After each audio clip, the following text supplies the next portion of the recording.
देखिए, आज 75तम गणतंत्र दिवस और मैं इस अवसर पर मैं त्रिपुरावासी को, पूरा देशवासी को मैं शुभेच्छा देना चाहता हूँ।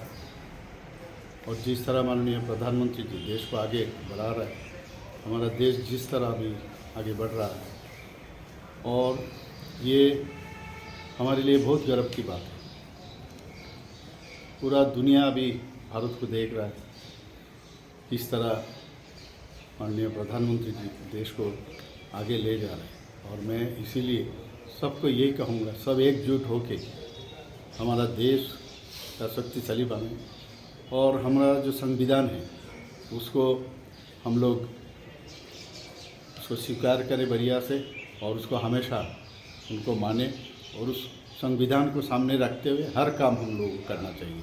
मैं फिर से ये 75तम जो गणतंत्र दिवस है और इसके लिए मैं सबको मैं हार्दिक अभिनंदन और शुभेच्छा देना चाहता हूँ।